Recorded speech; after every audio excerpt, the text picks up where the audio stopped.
Some big breaking news in terms of Manchester United restructuring. The reality is that Real Madrid would be open to selling Camavinga. So if Real Madrid receive a proposal, Real Madrid open doors to the exit of Camavinga. But the point is that the player doesn't want to go. So there are two ways here. Or Camavinga ends up staying, fighting for his place and trying to convince Mourinho, or Real Madrid decided to go to Camavinga and say, okay, find a new club because we don't want you here. At the moment, this second option has not happened. So Real Madrid didn't go to Camavinga to tell him you have to leave.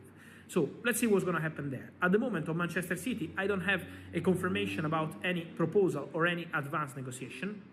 It's just something that Manchester City know that Real Madrid could open doors to the exit of Camavinga, and Manchester City are opening to the possibility of signing one more midfielder after Elliot Anderson. But at the moment, that's the situation around Camavinga. Depends on the player. We have to understand if Camavinga at some point of the window, there are 8 weeks of summer transfer window, if Camavinga at some point decides to go and decides to open doors or not. Real Madrid's Tchouaméni is wanted potentially by Manchester United. Now, we know what Manchester United, their key target this season is a top-class number 6, Casemiro, who is obviously adored by Manchester United. I think they, obviously singing about him staying an extra year, but they are going to be looking for an extra number 6. They're all but certain to have secured Champions League football. And you can see Manchester United just look, it's weird them not being in Europe, but that season without Europe has really helped them. But next season they'll be back in Europe.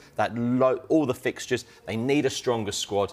And Real Madrid are reportedly open to offers because Florentino Perez would potentially, like Rodri at Manchester City, big-name midfielders could be dominating the transfer agenda this summer.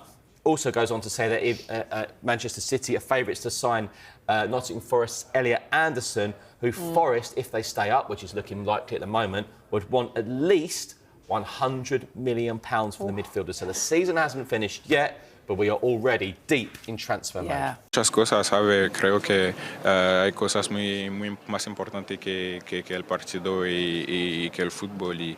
Y como hemos dicho, Vinicius ha seguido con la confianza y muy focalizado en lo que tiene que hacer. Y ahora creo que es una victoria para la gente que están contra el racismo. Muchas cosas, ¿sabe? Creo que hay cosas muy más importantes que el partido y que el fútbol. Y como hemos dicho, Vinicius ha seguido con la confianza y muy focalizado en lo que tiene que hacer. Y ahora creo que es una victoria para la gente que están contra el racismo.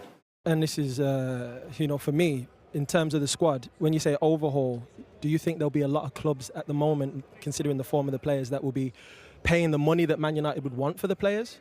I think what there'll be as a